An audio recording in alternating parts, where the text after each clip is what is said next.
मनोज मुंतशिर मेरे साथ बैठे हैं। मैं बहुत खुश हूँ क्योंकि एक बहुत बढ़िया कॉन्वर्सेशन, थोड़ी सी फिल्मी, थोड़ी सी अदबी आपके सामने होने वाली है। लेकिन जो पहली चीज़ मेरे दिमाग में आती है जब मैं मनोज को देखती हूँ वो है बाहुबली। औरत पे हाथ उठाने वाले की उंगलियां नहीं काटी जाती, काटा जाता है उसका गला। ये डायलॉग यहाँ से आया। शुक्रिया शुक्रिया। इंडिया में जहाँ पे साउथ की फिल्म्स न जाने कब से डब होकर हिंदी भाषा में हमारे सामने प्रेजेंट करी जा रही हैं, उन्होंने शायद कुल मिला के, we were reading some statistics and discussing, उन्होंने शायद कुल मिला के 50 करोड़ का बिजनेस नहीं किया होगा। और हिंदी में बाहुबली ने 513 करोड़ का बिजनेस किया है, क्योंकि बाहुबली को जब दोबारा लिखा गया तो एक हिंदी फिल्म की तरह लिखा गया, एक डब्ड साउथ इंडियन फिल्म की तरह नहीं। और उस फिल्म को, उसके डायलॉग्स को, उसकी कहानी को आप तक पहुंचाने का जिस इंसान को श्रेय जाता है वो इंसान आज हमारे साथ है। मनोज, एक बारी तालियां और बजा दीजिए और फिर हम इनके साथ एक कॉन्वर्सेशन में आएंगे। शुक्रिया सौम्या, और सबसे ज़्यादा बड़ा शुक्रिया मेरे दिल्ली के तमाम दोस्तों का जो आज संडे की आफ्टरनून बहुत कुछ कर सकते थे पर यहाँ आ गए। बहुत बहुत शुक्रिया। इतने स्पिरिटेड लोग मैं वहाँ अभी देख रहा था, तो मैं सौम्या से कह रहा था कि जो यहाँ लोग हैं इनमें इतना जोश, इतनी ज़िंदगी आती कहाँ से है। तो खैर सौम्या के अपने तकाजे थे, वो बहुत कुछ इन्होंने कहा, लेकिन मुझे कुछ याद आया और मैं सोच रहा था कि लपक के जलते थे, बिल्कुल शरारे जैसे थे, लपक के जलते थे, बिल्कुल शरारे जैसे थे, नए नए थे तो हम भी तुम्हारे जैसे थे। वाह वाह, क्या बात है। मनोज, आप आए हैं जश्न रेख्ता की महफिल में, और ये है जश्न रेख्ता का मैजिक, का मिरेकल जो ये कर देता है, इतने लोगों को साथ ले आता है। लेकिन आप बम्बई से यहाँ तक रेख्ता की महफिल में, रेख्ता की खिदमत में कैसे? सौम्या, मजाज लखनवी साहब का एक शेर था जो यहाँ बैठी हुई शेर फहम जनता में हर किसी को याद होगा कि इस महफिल कैफो मस्ती में, इस अंजुमन इरफानी में, हाँ देखिए वहां से आवाजें आ रही हैं कि इस महफिल कैफो मस्ती में, इस अंजुमन इरफानी में सब जाम बकफ बैठे ही रहे, हम पी भी गए, छलका भी गए। क्या बात है, क्या बात है, बहुत बढ़िया।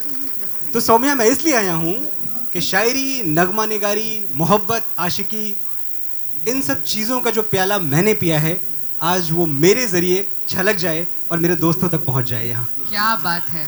और जैसे मनोज ने बिल्कुल सही कहा, आप, मैं और हम सब यहाँ पर दोस्त हैं। आप भी हमारी बातचीत का हिस्सा बनिए, हमें बताइए आपको जहाँ पे जो कुछ कहना है, और हम सब मिलके एक तरह का माहौल बनाते हैं, महफिल सजाते हैं बातचीत की। पर मेरे जहन में जो पहला सवाल आता है मनोज, वो आपके नाम से जुड़ा हुआ है, मुंतशिर। ये मनोज शुक्ला ही था। एक तो ये जश्न रेख्ता वालों को सारी खबर है यार। ये मनोज शुक्ला, मनोज मुंतशिर कैसे हुआ?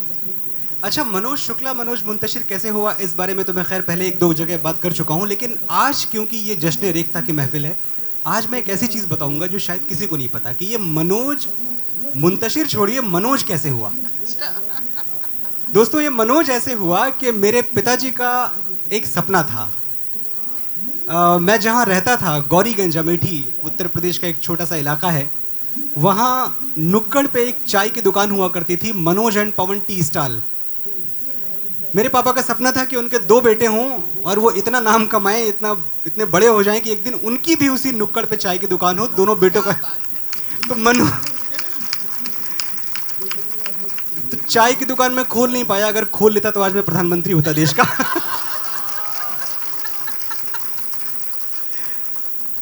पवन कभी आया भी नहीं। पंच लाइन थी ये, काफी राइटर वाली बात। मुझे माफ किया जाए इस पंच लाइन के लिए। मैं मनोज से एक्चुअली यही बात कर रही थी कि मैं बहुत बड़ी बाहुबली फ़ैन हूँ। मैंने पता नहीं कितने ही पैसे खर्च करके दिल्ली के बेस्ट सिनेमाज पे जाके, डायरेक्टर्स कट पे जाके, न जाने कितनी बारी वो मूवी देखी। मुझे बहुत डांट पड़ी घर पे। एंड वो जो एक डायलॉग है कि औरत पे हाथ, मैंने तालियां बजाई हैं मेरे, और क्योंकि मुझे सीटी बजाने नहीं आती तो साइड वाले को बोला है कि आपको आती है? कितनों को? ये हुई ना बात। तो ये हम मनोज द पोएट तक पहुँचे और उर्दू ज़बान वाले पोएट तक पहुँचे। ये आपको पता होता है ये सारे क्लैप ट्रैप्स कहाँ आएंगे? देखिए, अब मॉडेस्टी तो ये कहती है कि मैं कहूँ कहाँ पता है, हम तो लिख देते हैं, लोग पसंद कर लेते हैं, ऐसा होता नहीं है। एक एक क्लैट ट्रैप के लिए महीनों मेहनत करते हैं हम, तब जाके एक डायलॉग निकलता है ऐसा। देवसेना को हाथ लगाया तो समझो बाहुबली की तलवार को हाथ लगा दिया।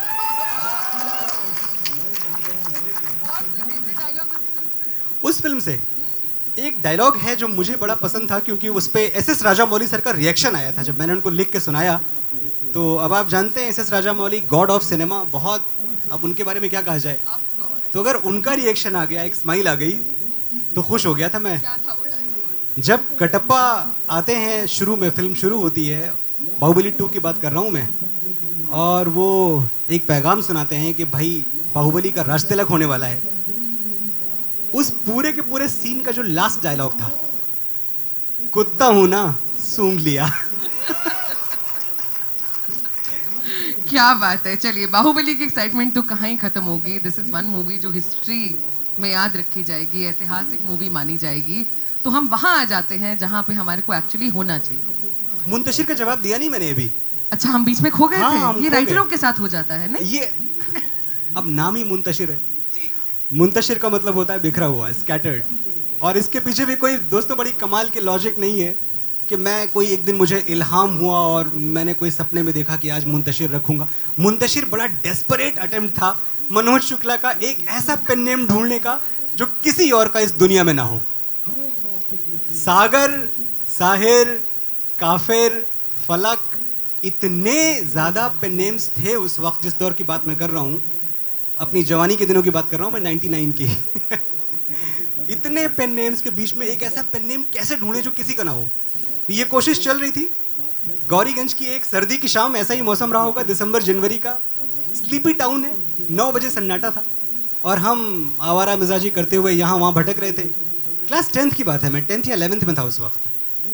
तो अचानक एक चाय से बड़ा रिश्ता है मेरा यार, एक चाय की दुकान पर रेडियो बज रहा था। रेडियो पे एक बहुत उम्दा शायर थे सागर निज़ामी साहब, उनका मुशायरा चल रहा था कुछ, और वो शेर पढ़ रहे थे कि मुंतशिर हम हैं तो रुखसार पे शबनम क्यों है। मुंतशिर मतलब बिखरा हुआ, कि मुंतशिर हम हैं तो रुखसार पे शबनम क्यों है, आईने टूटते रहते हैं तुम्हें गम क्यों है। तो ये शेर सुनने के बाद दोस्तों मुझे अपना पेन नेम मिल गया। मैंने जोड़ के लगा के साथ में देखा, मनोज मुंतशिर, यार साउंड अच्छा कर रहा है, चलो आज से हम मुंतशिर हो जाते हैं। घर पहुंचे और फिर कमाल शुरू हुआ। असल कमाल ये हुआ कि मेरे पिताजी पंडित जी वो पुरोहित हैं, मतलब शादियां करवाना, ब्याह करवाना, हवन करवाना, ये अच्छा। हाँ, तो 2 तरह के पेशे हैं हमारे यहाँ। वो जब फसलों का सीज़न होता है, धान का, गेहूं का, तो वो किसानी करते हैं, और जब वो सीज़न ख़त्म होता है तो वो पंडित जी बन जाते हैं और छुट्टियाँ वुट्टियाँ रख के और हर जगह ये चीज़ें करवाते हैं। क्या बात है। तो मुझ पे थोड़ा सा इन्फ्लुएंस होना शुरू हो गया था, ज़बान का, उर्दू ज़बान का, रेखता का आप कह लें। और उसका जो पहला मुझे एक मंजरनामा याद आता है कि पापा सुबह सुबह उठ के और शिव स्रोत का पाठ किया करते थे ऊंची आवाज में। नमामि शमीशान निर्माण रूपम विभुम व्यापकम ब्रह्म वेद स्वरूपम अजम निर्गुणम निर्विकल्पम निरीहम चिदाकार माँ का शुभासम भजे हम। बगल में मनोज मुंतशिर ने लगाया होता था, ख्याले गैर को दिल से मिटा दे या रसूल अल्लाह। मैं जो अगला इनसे पूछना भी चाह रही थी ना कि मैं कहीं पढ़ रही थी इनके बारे में, ऑफकोर्स हम रिसर्च करते हैं सेशन से पहले, तो किसी ने कहा था कि सिनेमा में जो पोइट्री वापस आई है या जो शायरी वापस आई है, किसी तरह मतलब मनोज ने उसमें कंट्रीब्यूट किया है। और फिर मैंने इनका बैकग्राउंड पढ़ा कि ये किसान परिवार को बिलोंग करते हैं, फिर उन्होंने सुबह मुझे बताया कि ये पंडित परिवार को बिलोंग करते हैं। तो ये सब खिचड़ी कैसे पक गई और आप उर्दू जबान तक कैसे आ गए? उर्दू जबान तक आने की जरूरत जाती थी? नहीं, बिल्कुल। अच्छा, एक बात और है, इसका जवाब हाँ ही है। अच्छा। हम में से कौन है जो उर्दू नहीं बोलता है? अगर आप एक मामूली सी बात कहते हैं कि जरा एक गिलास पानी लाना, तो जरा एक गिलास पानी लाना में आपने जरा उर्दू बोला है, एक उर्दू बोला है, ग्लास इंग्लिश है, पानी उर्दू बोला है, लाना आप हिंदी कह लें या उर्दू कह लें, तो आप उर्दू ही बोल रहे हैं, आप हिंदी बोल कब रहे हैं? अगर आप ये कहते हैं कि यार देखो दोपहर का वक्त है और इतनी ठंड पड़ रही है, आप बोले इसको हिंदी में, अपराह्न काल है और शीत लहर का प्रकोप है, कौन बात करता है इस तरह? तो आप तो यही बोलेंगे, दोपहर का वक्त है, सर्दी पड़ रही है, तो बिल्कुल, बस बिल्कुल। यही उर्दू है। ठीक है, तो पर अब आपकी जर्नी बताइए। ये जावेद साहब एक बहुत अच्छी बात कह रहे थे अभी वहाँ। वो कह रहे थे कि ये फर्स्ट पर्सन में बात करना जो है ना, मैंने ये किया वो किया, ये बड़ा अनकंफर्टेबल है। मेरी जर्नी नहीं तो आप उर्दू की जर्नी बता दीजिए जिसमें मनोज एक कैरेक्टर है। एग्जैक्टली जी। तो वो ज़्यादा इम्पोर्टेंट है। मैं कॉन्वेंट एजुकेटेड हूँ। लगता नहीं है, मतलब बड़े स्मार्ट होते हैं कॉन्वेंट वाले। मैं यहाँ तो बहुत बैठे होंगे, खड़े होंगे, लेकिन मेरी पढ़ाई लिखाई इंग्लिश मीडियम से हुई।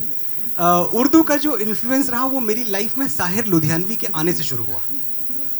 मैं कॉलेज की पढ़ाई कर रहा था इलाहाबाद यूनिवर्सिटी में।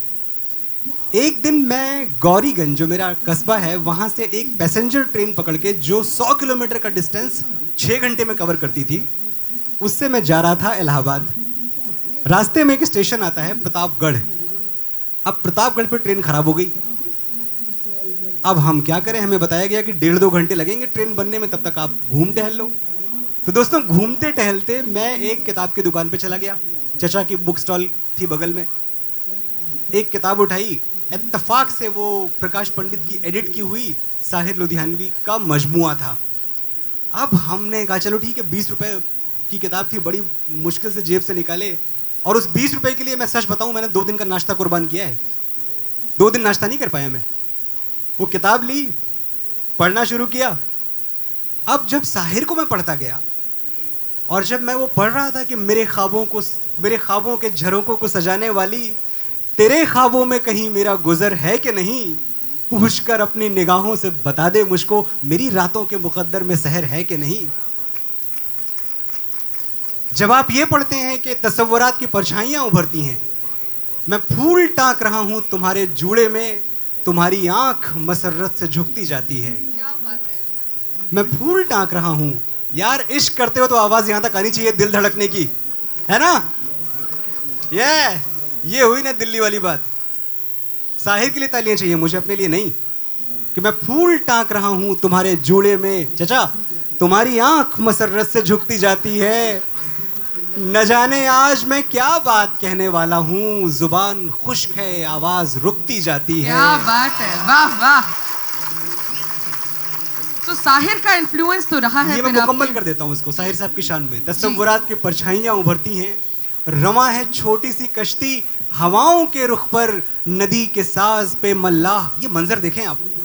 रवां है छोटी सी कश्ती हवाओं के रुख पर, नदी के साज पे मल्लाह गीत गाता है। तुम्हारा जिस्म हर एक तेज हवा के झोंके से मेरी खुली हुई बाहों में झूल जाता है। तसव्वुरात की परछाइयां उभरती हैं सौम्या। वाह। मेरी पलंग पे बिखरी हुई किताबों को अदाए अज़्ज़ो करम से उठा रही हो तुम। देखिए, इश्क सिर्फ माशूका से नहीं होता, बीवी से भी होता है। इस बार कम से कम साहिर यही सोचते थे, क्योंकि उनके पास बीवी थी ही नहीं, इसलिए वो ऐसा सोच सकते थे। मेरी पलंग पे बिखरी हुई किताबों को अदाए अज़्ज़ो करम से उठा रही हो तुम। सुहाग रात जो ढोलक पे गाए जाते हैं, दबे सुरों में वही गीत गा रही हो तुम। तसव्वुरात की परछाइयां उभरती हैं। ये साहिर है यार, इनको पढ़ने के बाद तो फिर पागलपन होना ही था, हो गया। अब इतनी अच्छी शायरी चलेगी, मैं अपना काम नहीं कर पाऊंगी ढंग से, बिकॉज ऐसे शब्दों में खोया ना जाए तो क्या किया जाए, क्या किया जाए। सो साहिर का इन्फ्लुएंस रहा आपके ऊपर बहुत। मैं ये जानना चाह रही हूँ, आप प्राइमरीली राइटर हैं और आप सिनेमा राइटर हैं, आप लिरिसिस्ट हैं। आपकी पढ़ाई का, आपने कितना पढ़ा है और पढ़ाई का कितना महत्व रहा है आपके सिनेमा करियर में? होता है पढ़ाई का ही महत्व होता है। ये सुनने में बड़ी अजीब बात लगती है। आमतौर पे यहाँ आपको बहुत सारे लोग ये बातें कहेंगे कि यार ये तो आर्टिस्ट की बात है, बिना पढ़ाई लिखाई का एक अलग आर्ट है। पढ़ाई आपको जितना रिफाइन करती है, जितना फाइन ट्यून करती है, उसका दूसरा कोई विकल्प मेरी समझ में है नहीं। और एक बात मैं आपको और बताऊं, अगर आपने दूसरों के 2000 शेर ज़बानी याद नहीं कर लिए तो एक पहला शेर अपना लिखने का हक नहीं है आपको। इतना पढ़ें आप। पढ़ना भरना है, लिखना छलकना है, बिना भरे छलक नहीं सकते हो दोस्त। क्या बात है, बहुत बढ़िया, बहुत अच्छे तरीके से आपने ये समझाया मुझे। अच्छा, मैं याद कर रही थी कि कल से हम लोग रेखता की महफिल में सब शरीक हैं और बहुत सारी बातें हुई हैं आजकल के फिल्मों के लिरिक्स के बारे में, तो उनकी तारीफ कम होती है और कुछ और ही ज़्यादा कहा जाता है, और someone from the industry should also have a right to comment on it. And so I honestly want to know that जो एक नैरेटिव आ गया है कि आजकल के फिल्मी लिरिक्स तो मतलब क्या है, लिरिक्स तो पुराने होते थे. वो चचा मान रहे हैं हमारी बात, ठीक है, कि आजकल के तो नहीं. ये इल्ज़ाम मेरे ऊपर नहीं है कम से कम. देखिए, अब जो 2-4 गाने अभी हालांकि काफ़ी लिखे हुए हैं, पर आपने एक क्लिपिंग सुनी होगी, तेरी गलियां में शायरी है कि नहीं, आप बताएं, है कि नहीं? मैं आपसे पूछ रहा हूँ. तेरे संग यारा खुशरंग बहारा, तू रात दीवानी में जर्द सितारा में शायरी है कि नहीं, आप बताएं. यूं लगा कोयलें जब लगी कूकने, जैसे छलनी किया हमको बंदूक ने. फूक उठने लगी हंसते हंसते मेरी आंख यूं डबडबाई, मजा आ गया मेरे रश्के कमर तूने पहली नजर. शायरी है कि नहीं दोस्त? तू आता है सीने में जब जब सांसें भरती हूं. तेरे यहाँ जितनी लड़कियां बैठी हुई हैं, मैं एक बात बहुत फक्र से कहता हूं कि पिछले 5 साल में सिर्फ एक गाना आपको एक्सक्लूसिवली जो लड़कियों का लव एंथम है वो मिला है, और वो है कौन तुझे यूं प्यार करेगा. दूसरा गाना आपके लिस्ट में है नहीं. एक्चुअली बड़ी बात है. तू आता है सीने में जब जब सांसें भरती हूं, तेरे दिल की गलियों से मैं हर रोज गुजरती हूं. तू हवा के जैसा चलता है, मैं रेत जैसी उड़ती हूं. कौन तुझे यूं प्यार करेगा जैसे मैं करती हूं. शायरी है कि नहीं दोस्त? तो ट्रेडिशनली हम जैसे उर्दू बोलेंगे, वैसे हम सभी जिस ज़बान में बात कर रहे हैं वो उर्दू ही है. क्या सिनेमा में बहुत ज़्यादा ज़रूरी है उर्दू जानना, बिकॉज लहजे में वो आ ही जाती है. इंजीनियरिंग की पढ़ाई करके आप डॉक्टर बन सकते हैं? भाई आपसे पूछ रहा हूं, हाँ या नहीं? तो फिर कोई भी और जबान पढ़ के आप हिंदी फिल्मों के लिए नहीं लिख सकते. और ये बात मैं इसलिए कह रहा हूं क्योंकि 250 गानों का तजुर्बा है, और शायद अब इतना तो कहने की हैसियत रखता हूं मैं कि उर्दू, आप सोचें, कोई ऐसी लैंग्वेज इस धरती पे है नहीं जिसके फोनेटिक्स पे इतना काम हुआ हो, जिसके छंद पे, जिसकी लयात्मकता पे, जिसका जो साउंड होता है, साउंड पे इतना. आपको पता है ना, मिर्ज़ा गालिब का दीवान दीवाने गालिब आप में से बहुतों ने पढ़ा होगा और समझा नहीं होगा. हाँ, चचा ने समझ लिया है. अब जहां पहला शेर आप पढ़ते हैं, मेरे को मॉडरेटर चचा ही हैं. वहीं से वैलिडेशन मिल रहा है मुझे कि हम सही ट्रैक पे जा रहे हैं या नहीं जा रहे हैं. जहां आप दीवाने गालिब खोलते हैं और आप पहला शेर पढ़ते हैं कि नक्श फरियादी है जिसकी शोखिए तहरीर का, कागजी है पैरहन जिस पैकरे तनवीर का, कावे कावे सख्त जानी हाय तन्हाई न पूछ, सुबह करना शाम का लाना है जुए शीर का. तो मुझे लगता है, आपको लगता है यार ये तो पढ़ना समझना बड़ा मुश्किल है, लेकिन इसी बात को जब एक फिल्मी गीतकार कहता है कि कावे कावे सख्त जानी हाय तन्हाई न पूछ, सुबह करना शाम का लाना है जुए शीर का, तो वो कैसे कहता है? तुम बिन जिया जाए कैसे, कैसे जिया जाए तुम बिन. क्या बात है, बहुत इंटरेस्टिंग पर्सपेक्टिव सुनने को मिल रहे हैं आज. सदियों से लंबी हैं रातें, सदियों से लंबे हुए दिन. बात वही है, लेकिन शायरी का, फिल्मी शायरी का जो चैलेंज है सौम्या, वो ये है कि आपको बड़ी बड़ी फिलॉसफी, बड़े से बड़ा दर्शन आपको ऐसी मामूली बात में कह देना है जो कक्षा 5 के एक बच्चे को समझ में आ जाए. ये बहुत बड़ा चैलेंज है. एब्सोल्युटली. और आप लिटरेचर में इन्वेस्टेड हैं, तो आपने 2 फिल्मों पे ऐसे भी काम किया है जिन्होंने लिटरेचर से ड्रॉ किया है, लेकिन फिर कुछ ज़्यादा कहीं पहुंच नहीं पाई. हाफ गर्लफ्रेंड उसमें से एक थी, और एक और आपकी फिल्म है जो कि किसी बुक पर बेस्ड है, रंग रसिया.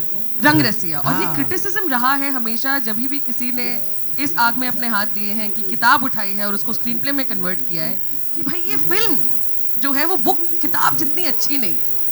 तो ये किताब की कहानी फिल्म के पर्दे पर जाके इनफेक्टिव क्यों हो जाती है?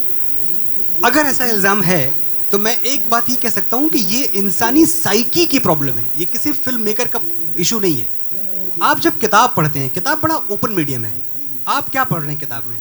शाम का वक्त है, 6 बज चुके हैं, झुटपुटा है, हल्का सा अंधेरा है, दूर कहीं नुक्कड़ से शहनाई किया. आप ये सब विजुलाइज कर रहे हैं अपने तरीके से.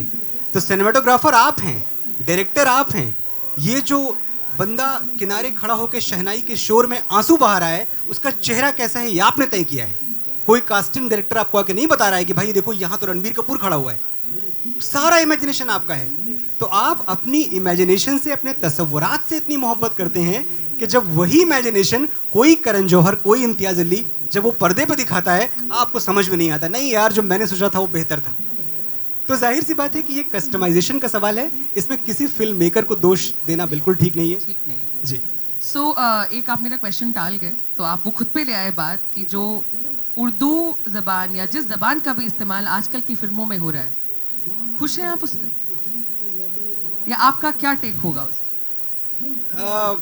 नहीं, बहुत खुश तो नहीं हूँ मैं, और बहुत खुश इसलिए नहीं हूँ कि कहीं ना कहीं सेक्रीफाइस कर दी गई है ज़बान। और हैरत इस बात की होती है कि सेक्रीफाइस की गई जब इस देश में लिखने वालों की कोई कमी नहीं है। जब इस देश में मनोज मुंतशिर जैसे 150 तो मुझे एयरपोर्ट से आते आते यहाँ तक मिल गए, तो इतने लिखने वाले पड़े हुए हैं, इतने अच्छे लोग पड़े हुए हैं, और आप इनके फ़न का, इनके टैलेंट का इस्तेमाल सही जगह पे करने के बजाय सतही तौर पे और वो मोमेंटरीली जो क्लैप ट्रैप्स होते हैं। एक बात मैं बताऊं आपको, मैं अरमानी का सूट पहन के आ जाऊं 1 लाख रुपए खर्च करके, कितने लोग मेरी तरफ देखेंगे? एक आदमी बगल में नंगा खड़ा हो जाए, 4 लोग उधर भाग जाएंगे। तो फिल्मों के साथ कहीं ना कहीं यही हुआ है कि ध्यान खींचने के लिए आपका, हम थोड़ी सी, और वो जिम्मेदारी मैं थोड़ी सी अपने ऊपर भी लूँगा कि हम थोड़े से फहश हो गए हैं, जो कि सही तरीका नहीं है। और फिल्मी पर्दा है ना, कहते हैं फिल्मी पर्दा, 70 mm का पर्दा, तो मैं गुजारिश करता हूँ तमाम अपने फिल्मी दोस्तों से कि इस पर्दे को बेपर्दा ना करें, इसको पर्दे में रहने दें। क्या बात है, क्या बात है। आप में से कितने लोग एस्पायरिंग सिनेमा राइटर्स हैं? अगर हम बहुत नीश में जाना चाहें, 1 हाथ ऊपर गया, 2 हाथ ऊपर। अरे वाह, इनको माइक दो यार।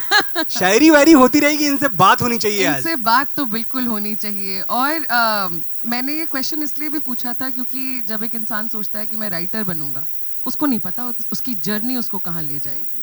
वो कभी ये सोच के राइटर नहीं बनेगा कि मैं सिनेमा का राइटर बनूंगा। तो आपको ये पता था आप इवेंचुअली यहाँ पहुँचेंगे, या ये खुलते खुलते? नहीं, मुझे एक बात तो पता थी कि मैं फिल्मों के लिए, लिखने के लिए ही पैदा हुआ हूँ।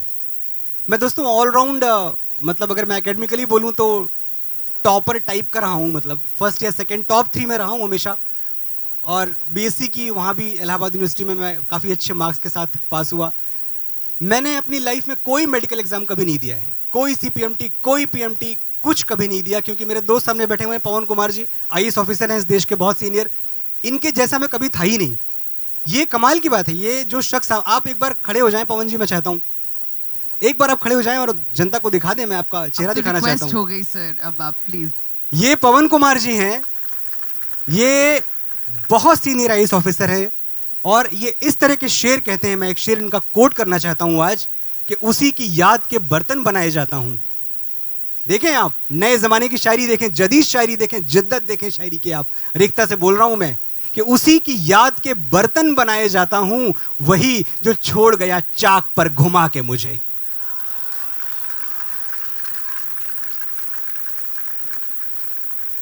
मनोज, आप शायरी कर रहे हैं, रिस्पांस बहुत अच्छा आ रहा है। इस ऑडियंस के लिए कुछ थोड़ा सा अपना पढ़ दें जो हमने सुना नहीं।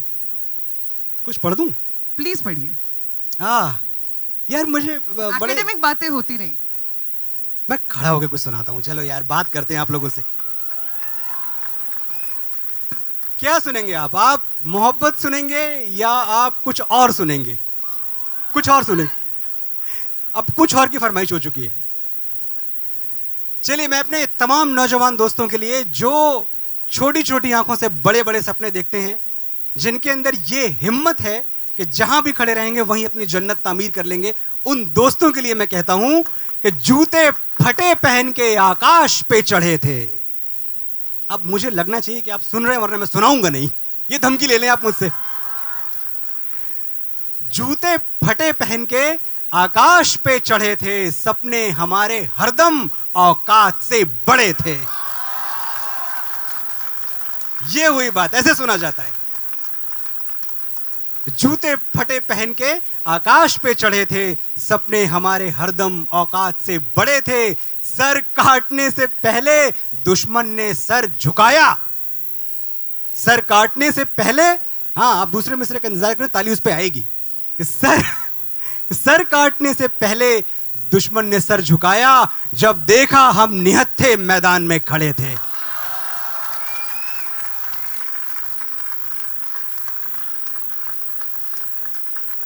आप मेरे वो दोस्त हैं, मैं जानता हूं कि आप में से ज्यादातर लोग चांदी का चम्मच लेके पैदा नहीं हुए हैं, अपने ख्वाबों की इमारतें आप खुद बना रहे हैं। और मैं आपको सलाम करता हूं इस गजल के जरिए कि सर काटने से पहले दुश्मन ने सर झुकाया, जब देखा हम निहत्थे मैदान में खड़े थे, और तलवार पहले टूटी फिर कट गए ये बाजू। दोस्तों, जंग का मैदान नहीं है, ये जिंदगी का मैदान है। वहां से आप जुड़ के सुनिएगा कि तलवार पहले टूटी फिर कट गए ये बाजू, और बावजूद इसके हम देर तक लड़े थे।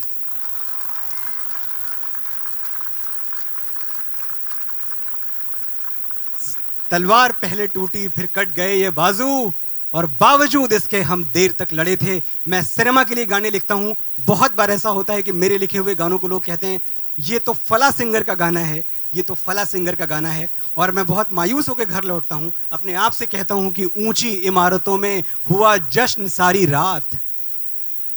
मैं मतले से जोड़ रहा हूं आपको कि जूते फटे पहन के आकाश पे चढ़े थे, सपने हमारे हरदम औकात से बड़े थे। ऊंची इमारतों में हुआ जश्न सारी रात, हम पत्थरों की तरह बुनियाद में गड़े थे।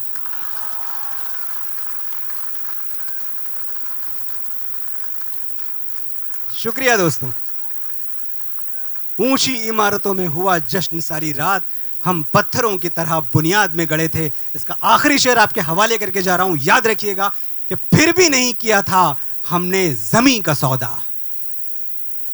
चाचा सौम्या, आपके को मॉडरेटर। मैं बोल तो रही हूँ जी कि फिर से मतले में आता हूं, वरना वो मतले का सुर निकल जाएगा। कि जूते फटे पहन के आकाश पे चढ़े थे, सपने हमारे हरदम औकात से बड़े थे, और फिर भी नहीं किया था हमने जमी का सौदा। दो चार आसमान तो कदमों पे गिर पड़े थे। क्या बात है मनोज, बहुत बहुत बढ़िया, बहुत बढ़िया, शुक्रिया। और ये तालियों से ही पता चल रहा है। ये और इजाजत चाहिए आपकी एक इजाजत मैं आपसे इल्तिजा करने वाली थी कि अभी नहीं रुके आप। मोहब्बत सुनेंगे? मोहब्बत मनोज देखिए मोहब्बत की फरमाइश। मनोज, ये आपकी ऑडियंस और आप इस ऑडियंस के, अब आप संभालिए। मैं तुझसे प्यार नहीं करता। अरे देखिए, मोहब्बतों की फरमाइश हो रही चारों तरफ से। अच्छा, मेरी जवानी, अब ये बड़ी फरमाइशें हैं, मैं दोनों सुनाऊंगा, देखा जाएगा। बिल्कुल। अच्छा, मोहब्बत के बारे में मैं एक बात कह दूं कि मोहब्बत करते रहिएगा, कोई ये जरूरी नहीं कि आप एक दो ही करें। कतील शिफाई साहब 90 साल की उम्र में अपने इंतकाल के पहले उन्होंने मुझे एक 4 लाइनें सुनाई थी। मैं आपके हवाले कर रहा हूं। 90 साल का शायर लिखता है कि सिमट सका ना कभी जिंदगी का फैलाव, कहीं भी खत्म गमे आशिकी नहीं होता। कि सिमट सका ना कभी जिंदगी का फैलाव, कहीं भी खत्म गमे आशिकी नहीं होता। निकल ही आती है कोई ना कोई गुंजाइश, किसी का प्यार कभी आखिरी नहीं होता। क्या बात है, क्या बात है। आजकल के आशिकों को इनकरेजमेंट। दुबर्रर। जी, वो मुकर्रर को हमने थोड़ा स्लैंग में बना लिया, दुबर्रर कर दिया है कि सिमट सका ना कभी जिंदगी का फैलाव, कहीं भी खत्म गमे आशिकी नहीं होता। निकल ही आती है कोई ना कोई गुंजाइश, किसी का प्यार कभी आखिरी नहीं होता। दोस्तों, आपकी पहली मोहब्बत कोई भी हो, आखिरी मोहब्बत का दावा किसी से मत कीजिएगा। हाँ भाई, फरमाइश क्या थी? मैं तुझसे प्यार नहीं करता। देखिए, प्यार को जाहिर करने का यह भी एक तरीका है कि आप डिनायल मोड में हैं और आप मेलिगो, ये गाना मेलिगो को समर्पित है। और इस ऑनेस्टी के लिए तालियां। ये जो भाई ने फरमाइश की है, ये एक नज्म थी। रिक्ता के हवाले से एक बात कहता हूं कि हिंदी फिल्मों में एक बदकिस्मती ये भी रही कि कभी कभी मेरे दिल में ख्याल आता है कि बाद नज्मों का इस्तेमाल ही बंद हो गया। पता नहीं क्यों हुआ ऐसा, पर ऐसा हुआ। और मैंने 2 बार कोशिश की कि नज़में और गज़लें मैं फिल्मों में वापस लेके आऊं, जिसके लिए मुझे बड़ी लड़ाइयाँ लड़नी पड़ी, कहाँ कहाँ जाके अपनी आवाज़ उठानी पड़ी। लेकिन मेरे पास नीरज पांडे और अक्षय कुमार जैसे लोग थे जिन्होंने मेरी बात, मेरी गुजारिश कबूल की। बेबी फिल्म आप लोगों में से कितनों ने देखी है? जी, तो बेबी फिल्म के गाने मैंने लिखे थे। म्यूजिकल नहीं थी पिक्चर वो, उसमें एक नज्म थी मैं वो नज्म आपके सामने बांटता हूं। मेलिगो वाली बात भूल जाएं, आप नज्म सुने। आपकी तरफ देख के सुनाता हूं। बिल्कुल। अब मैं आप मेरे रश्के कमर हैं आज की तारीख में। वाह वाह। जी जी जी जी जी, मैं सुना रहा हूं। मैं तुझसे प्यार नहीं करता, मैं तुझसे प्यार नहीं करता, पर ऐसी कोई शाम नहीं जब मैं आवारा सड़कों पर तेरा इंतजार नहीं करता। मैं तुझसे प्यार नहीं करता, दिल से ये कहता रहता हूं, पर तेरी सांसों में छुप के सांसें लेता रहता हूं। मैं तुझसे प्यार नहीं करता, पर शहर में जिस दिन तू ना हो ये शहर पराया लगता है। मैं तुझसे प्यार नहीं करता, पर शहर में जिस दिन तू ना हो ये शहर पराया लगता है। हर फूल लगे बेगाना सा, हर शजर पराया लगता है। वो अलमारी कपड़ों वाली लावारिस हो जाती है। क्या बात है, क्या बात। दोस्तों, वो अलमारी कपड़ों वाली लावारिस हो जाती है। ये पहनूं या वो पहनूं ये उलझन भी खो जाती है। मुझे ये भी याद नहीं रहता कब दिन डूबा कब रात हुई। अभी कल की बात है, घंटों तक मेरी दीवारों से बात हुई। वाह वाह वाह वाह, क्या बात है मनोज। शुक्रिया। मुझे ये भी याद नहीं रहता कब दिन डूबा कब रात हुई। अभी कल की बात है, घंटों तक मेरी दीवारों से बात हुई। जो होश जरा सा बाकी है, लगता है खोने वाला हूं। अफवाह उड़ी है यारों में, मैं पागल होने वाला हूं। मैं तुझसे प्यार नहीं करता, पर ऐसा कोई दिन है क्या जब याद तुझे तेरी बातों को 100 बार नहीं करता। मैं तुझसे प्यार नहीं करता, सच मैं तुझसे प्यार नहीं करता। हम में से कितने ही होंगे जिनके फोन पर ये नज्म रात को बजी होगी, जब हमने सुनी होगी और किसी किसी को याद किया गया होगा और उसको शायद फॉरवर्ड भी किया गया होगा कि देखो सुन लो। फिर भी तुमको चाहूंगा जी। कश्मीर से चलिए अब ये उधर ही है सेशन।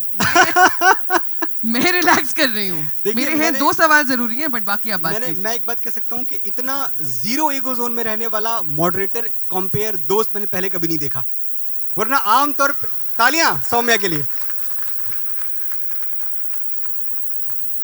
नहीं, मुझे मजा आ रहा है मनोज, और ये जो हम काम करते हैं ये इसका एक्चुअल मजा यही है कि कॉन्वर्सेशन अगर मैं आपसे कर रही हूँ, पहुंचनी तो बात यहाँ तक है, और अगर यहाँ पे हुई हुई बात भी मेरे तक थोड़ी सी पहुंच जाए तो मैं कुछ सीख के ही वापस जाऊंगी। भाई एक चीज बिल्कुल तय है कि लिखने का दावा मुझे हरगिज नहीं है। तो जो भी मैं थोड़ा बहुत, ये आपकी मोहब्बत है, आपका प्यार है कि आप फिर भी 2-4 तालियां मुझे नवाज दे रहे हैं। मैं बहुत पहले कहीं कह चुका था कि जैसा बाजार का तकाजा है वैसा लिखना अभी नहीं सीखा। जैसा बाजार का तकाजा है वैसा लिखना, भले मेरी फिल्म ने 513 करोड़ किए हैं, पर ये भी सच है। Let us not forget that. जी, आप शेर सुन लें चाचा कि जैसा बाजार का तकाजा है वैसा लिखना अभी नहीं सीखा। मुफ्त बढ़ता हूं आज भी मैं तो, मैंने बिकना अभी नहीं सीखा। क्या बात है, क्या बात है।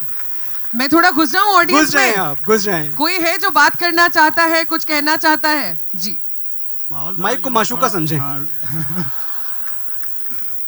तो माहौल थोड़ा मतलब हो गया है सुनने सुनाने वाला, लेकिन मेरा सवाल ये था कि आजकल एक किसी आम शहर का क्या शुक्ला होकर हम शायर नहीं हो सकते क्या? वहाँ मुंबई का मुंसर होकर होना जरूरी है क्या? मैं ये नहीं आपकी, अरे अच्छा सवाल है, आप इसको टैकल कीजिए। शुक्ला होके आप शायर हो सकते हैं। मैं मुंबई इसलिए नहीं गया क्योंकि मुझे अपनी शायरी कहीं पहुंचानी थी। मेरा एक इरादा था कि मैं फिल्मों के लिए लिखूं। मैं पैदा हुआ था बच्चन साहब के डायलॉग्स और गाने सुन के। मैंने जब मैं शायद 5 साल का था तब मोहम्मद रफ़ी साहब का इंतकाल हुआ था। मेरी मम्मी बताती हैं कि ऑल इंडिया रेडियो पे जब खबर चली है कि मोहम्मद रफ़ी नहीं रहे, उस दिन मैंने खाना नहीं खाया है। सिर्फ 5 साल की मेरी उम्र थी। तो वो मेरे खून में एक बात थी कि मुझे बॉलीवुड में, मुझे सिनेमा में जाना है। इसका कोई लेना देना इस बात से नहीं है कि अगर आप सिनेमा में नहीं लिख रहे तो आप शायर नहीं हैं। ये कौन कहता है यार, कमाल कर रहे हैं आप, ऐसा है ही नहीं। आप जितने लोग यहाँ बैठे हुए हैं, अगर आपको देने वाले ने शब्दों की ताकत दी हुई है, आप शायर हैं, उतने ही बाकमाल और उतने ही इज्जतदार हैं जितना कोई भी मनोज मुंतशिर, कोई भी जावेद अख्तर है। बिल्कुल, और हर शहर का अपना एक शायरी का कल्चर होता है, उसमें आप जुड़े भी रहिए, उसको बढ़ाते भी रहिए, ये बहुत ज़रूरी है। ये मैं एडमिट ऐड करना चाहती थी उस पर। हम जितने शहर जाते हैं हमें इतने प्यारे बच्चे मिलते हैं, यंग पोएट्स मिलते हैं जो कि कमाल कर रहे हैं उसी शहर में रह के, उसके अपने कल्चरल वैल्यूज को साथ लेके चल रहे हैं। ये सामने रितेश रजवाड़ा बैठे हुए हैं, ये तुम भी खड़े हो जाओ रितेश। अब ये साहब एक दिन मुझे एक शेर सुना रहे हैं फ़ोन करके। ये मुझे कह रहे हैं ईद के दिन उन्होंने मुझे फ़ोन किया और शेर सुनाया कि न वैसा चांद फिर निकला न वैसी ईद फिर आई, न वैसा चांद फिर निकला न वैसी ईद फिर आई, किसी ने जब मेरी ईदी मेरे होठों पे रख दी थी। फिर से खड़े हो जाओ रितेश।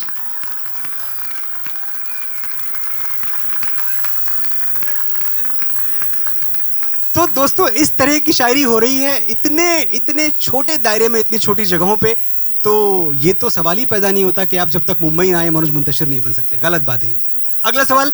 अच्छा वक्त कितना है? अच्छा ठीक है। Good afternoon, sir.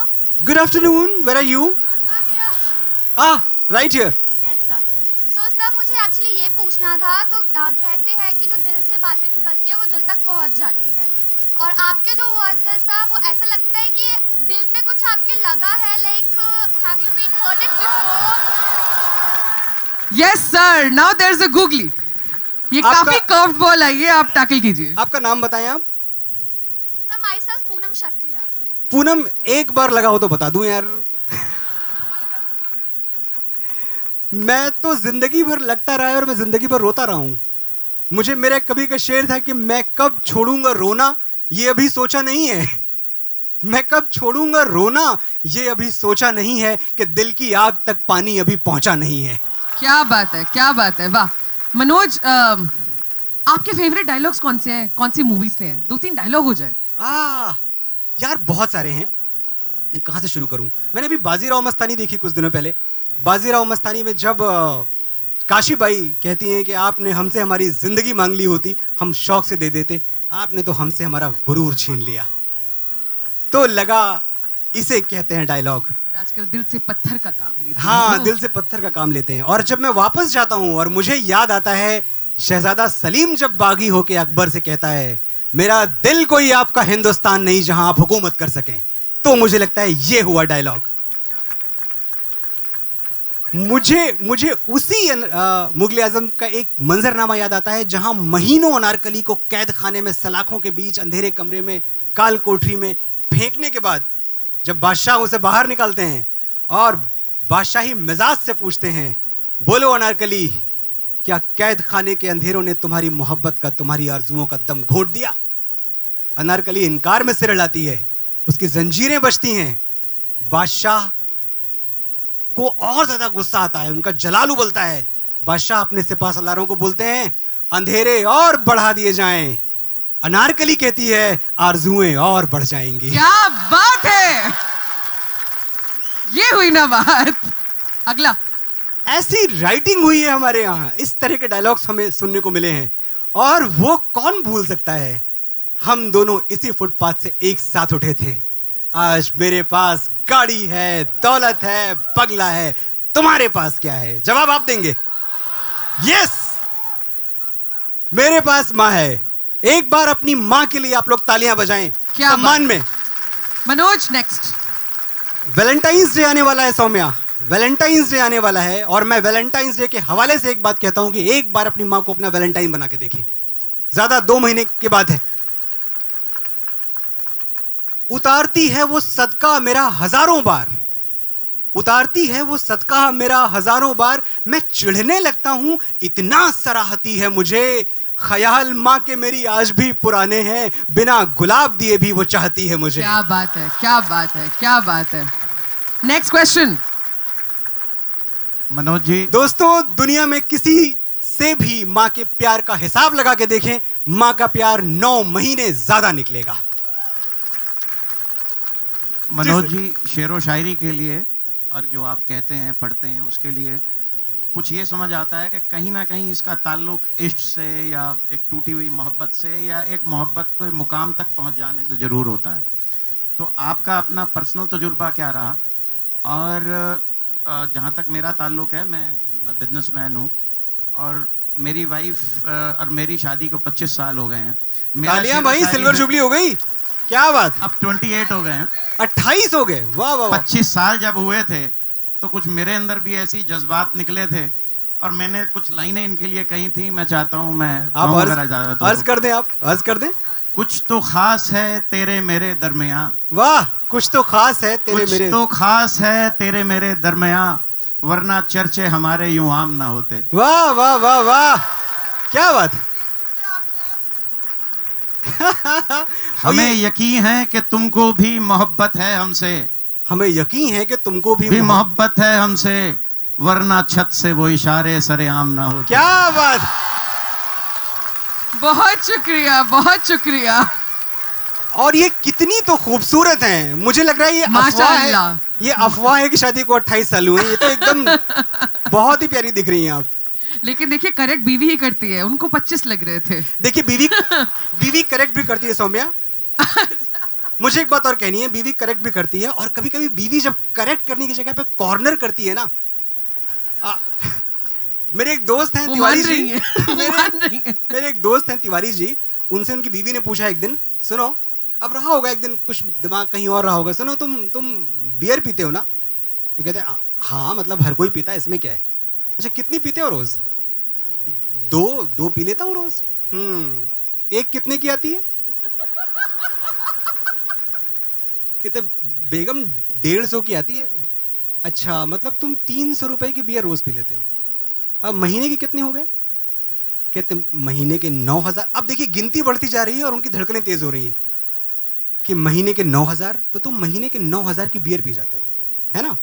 साल के 81,000 की बियर पी जाते हो तुम, और कब से पी रहे हो? तो जवाब दिया तकरीबन 30 साल हो गए। मतलब तकरीबन तुम 22-24 लाख रुपए के आसपास की तुम बियर पी चुके हो। अब तिवारी जी के एकदम होश फाख्ता। फिर तिवारी जी थोड़ा सा कांपते हुए कहते हैं हाँ बेगम ऐसा हो तो चुका है।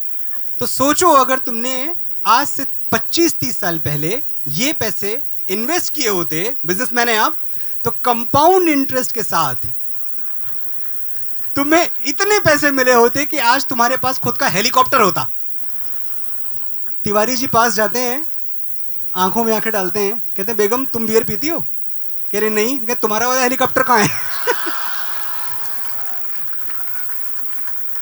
श्वेता एक छोटा सा क्वेश्चन पूछना चाहती हैं। श्वेता पूछ डालें आप, देखा जाएगा।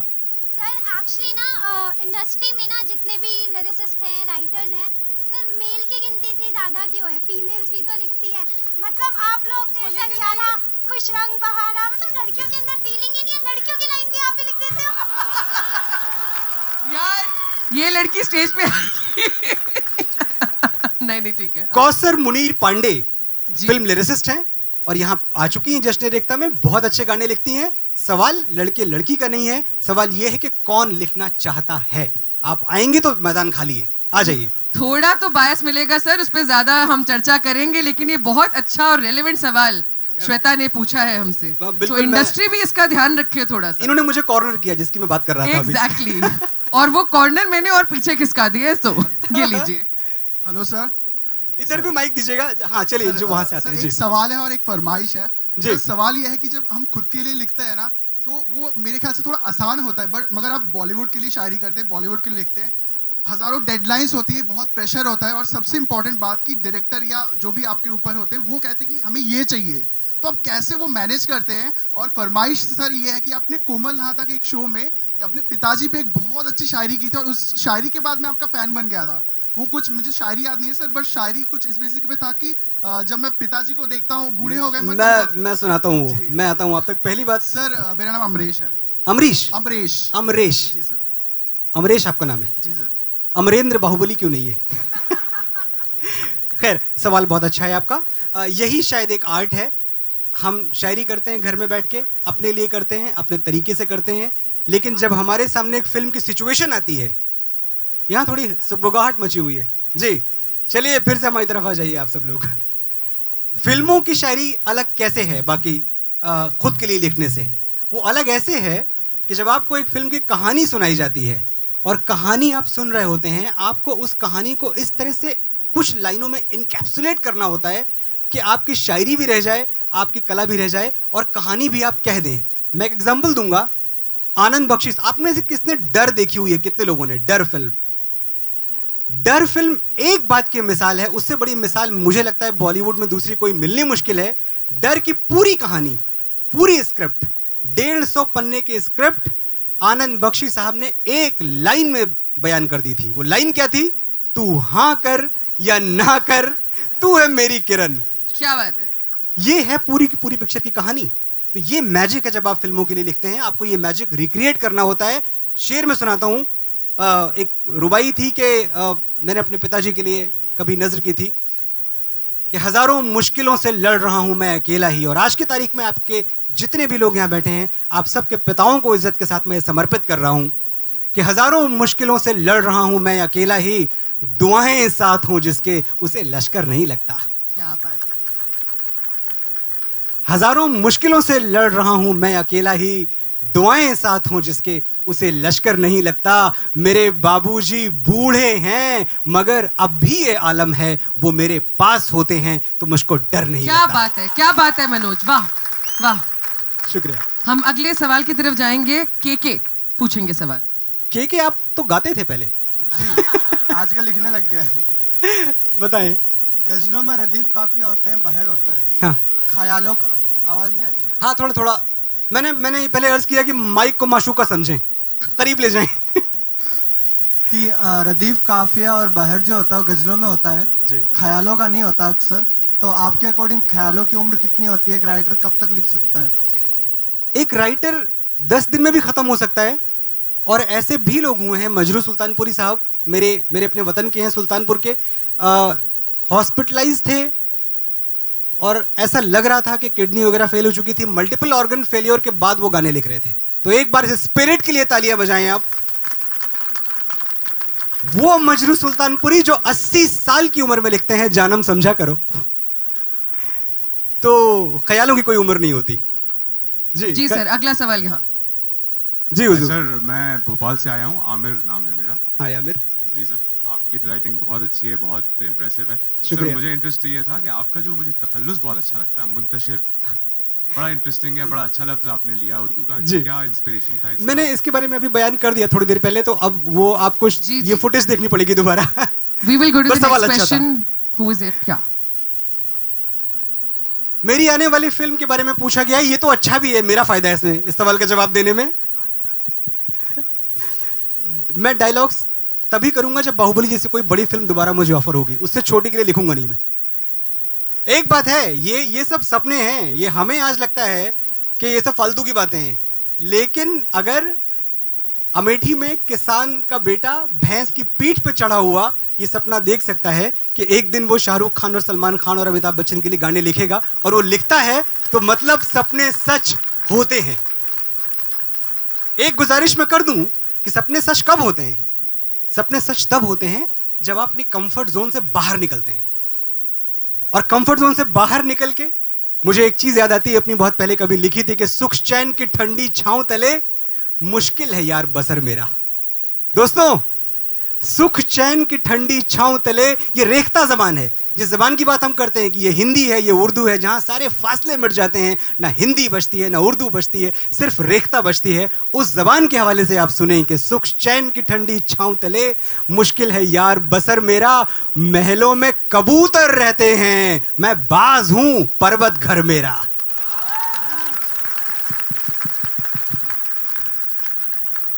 सुख चैन की ठंडी छांव तले मुश्किल है यार बसर मेरा, महलों में कबूतर रहते हैं, मैं बाज हूं पर्वत घर मेरा, इस धरती का विश्वास हूं मैं, करबला और कैलाश हूं मैं। अगर मायने बड़ा हो तो मुझे लगना चाहिए कि बड़ी बात कही गई है यहां। इस धरती का विश्वास हूं मैं, करबला और कैलाश हूं मैं, कतरा कतरा मैं हुसैनी हूं, कंकर कंकर शंकर मेरा।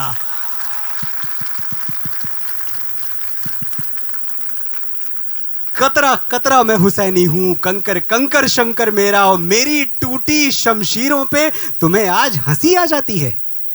मेरी टूटी शमशीरों पे तुम्हें आज हंसी आ जाती है, कल आंखें धुआं हो जाएंगी जब देखोगे जौहर मेरा।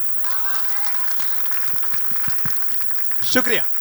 सौम्या। हेलो, या good afternoon sir. Good afternoon दोस्त। सर मैं आपसे दो चीज़ें हैं, एक तो मैं आपसे क्वेश्चन पूछना चाहूँगा और कुछ सुनाना भी चाहूँगा। तो फर्स्ट क्वेश्चन हक है आपको। जी, फर्स्ट क्वेश्चन ये है सर, जब आपने पहला कोई ऐसा इवेंट अटेंड करा हो जिसमें एज अ विजिटर आपने पहला इवेंट अटेंड करा हो, आप एज अ गेस्ट हो वहाँ पर, तो आपको जब स्टेज पर आप चढ़े हों तो आपको कैसा महसूस हुआ था उस पर? मैं स्पीकर था या मैं ऑडियंस में था? कहाँ था मैं? एज अ गेस्ट थे उस फंक्शन में। यार हजारों ऐसे वाकयात हैं और मुझे लगता है कि हर बार मज़ा ही आता है। ये हमारी दुनिया है, जब लोग मिलते हैं, इतने प्यारे प्यारे लोग जैसे दिल्ली वाले आज यहाँ बैठे हैं, ये जब भी सामने आ जाते हैं तब हमारा दिल वैसे ही बाग बाग हो जाता है। मैं आपसे पूछने भी वाली थी, यहाँ घुस के कैसा लगा आपको? यहाँ घुस के मुझे एक बात समझ में आई कि ये जो अफवाह फैलाई जा रही है ना कि जबान तो मर रही है, मैं समझता हूँ रेख्ता का ये जो माहौल है, जो महफिल सजी है, हजारों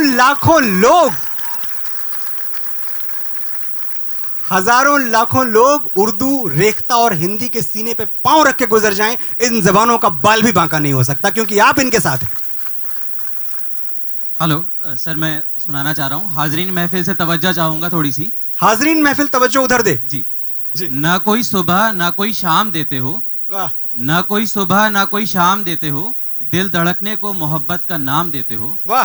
रोज चले आते हो ख्वाबों मेरे, वाह। इन आंखों को ना एक पल तुम आराम देते हो, तुम ना पूछोगे कभी हाले दिल मेरा, और गैरों को हर रोज सलाम देते हो। आखिरी शेर है, हमने याद रखा इसलिए मुजरिम ठहरे, हमने याद रखा इसलिए मुजरिम ठहरे, शायद भूल जाने पे तुम इनाम देते हो। वाह वाह वाह वाह वाह वाह, क्या बात है, क्या बात है। Okay, we have a question from here. मुझे एक शेर याद आया आपकी इस बात पे कि मैं खंडहर हो गया पर तुम न मेरी याद से निकले। मैं खंडहर हो गया पर तुम न मेरी याद से निकले, तुम्हारे नाम के पत्थर मेरी बुनियाद से निकले। वक्त खत्म। ये आखिरी सवाल है। बहुत बहुत शुक्रिया पहले से मैं कह दूं आपको। पूछें आप madam. Thank you so much ma'am. Sir आपकी बहुत प्यारी आवाज़ है, बहुत प्यारी राइटिंग है, आपका बहुत बहुत शुक्रिया कि आप तो बहुत ही प्यारे हैं सर। फ्लैटर्ड ब्लश कर रहा हूं मैं इस वक्त। सर मेरा सवाल ये है, थोड़ा सा ट्रैक से साइड में है कि जी, राइटर की एक जो पहचान होती है बॉलीवुड में, उसको थोड़ा सा साइडलाइन कर दिया जाता है। ऐसा हम देखते हैं, ये डायरेक्टर ने मूवी बनाई, ये उस सिंगर ने गाना गाया, राइटर को शायद उतनी तवज्जो नहीं मिलती जितनी मिलनी चाहिए।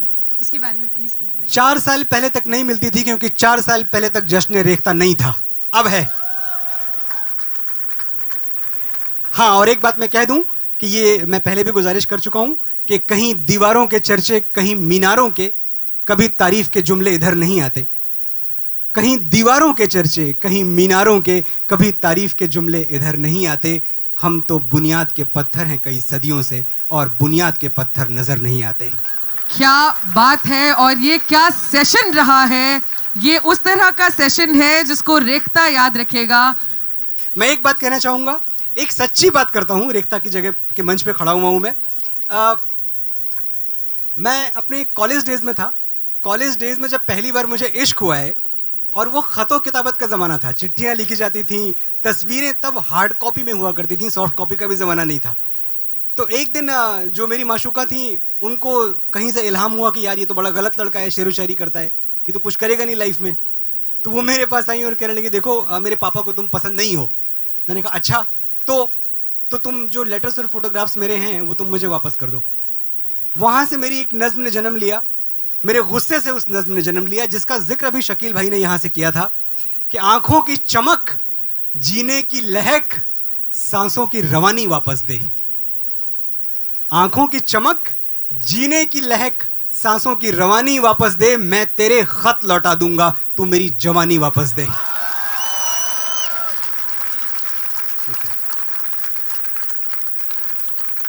मैं तेरे खत लौटा दूंगा, तू मेरी जवानी वापस दे। जब फूलों वाली रुत आई और जश्न मनाया दुनिया ने, जब टूट के बरसी मस्त घटा और झूम के नाचे दीवाने, फेर के आंखें हर शय से मैं तेरा दर्द संजोता रहा। चुपचाप अंधेरे कमरे में बिस्तर पे पड़ा मैं रोता रहा। तेरी याद में जिनको खून किया वो शामें सुहानी वापस दे। मैं तेरे खत लौटा दूंगा, तू मेरी जवानी वापस दे। लास्ट एक आखिरी, इसका आखिरी बंद एक आखिरी बंद। ये बहुत पुरानी बात नहीं जब मैं रोशन था, जिंदा था। ये बहुत पुरानी बात नहीं जब मैं रोशन था, जिंदा था। वो नूर था मेरे माथे पर के हर तारा शर्मिंदा था। घनघोर अंधेरे रोते हैं, ये इश्क करता है आपके साथ दोस्तों, कि घनघोर अंधेरे रोते हैं जिस चेहरे की वीरानी पर एक दिया सा जलता रहता था दिन रात इसी पेशानी पर। तू मेरा सब कुछ ले जा, बस मुझे वो पेशानी वापस दे। मैं तेरे खत लौटा दूंगा, तू मेरी जवानी वापस दे। बहुत बहुत बहुत शुक्रिया। बहुत तालियां मनोज मुंतशिर साहब के लिए। कुछ लोग खड़े होकर तालियां भी बजा रहे थे। मेरे ख्याल से ये बनता है कि इस तरह का सेशन जो साथ पुल कर सके। Manoj, it was such an absolute pleasure to meet you. और मुझे ये प्रॉमिस किया गया था कि ये सेशन इतना ही बढ़िया जाएगा जितना गया। Thank you for entertaining all of us, informing all of us and making such good friends with all of us, and I would believe that. And thank you, तहे दिल से शुक्रिया। But that is what is my something I am carrying away. मैंने इतने सारे दोस्त बना लिए, मैं जीत के जा रहा हूँ यहाँ से।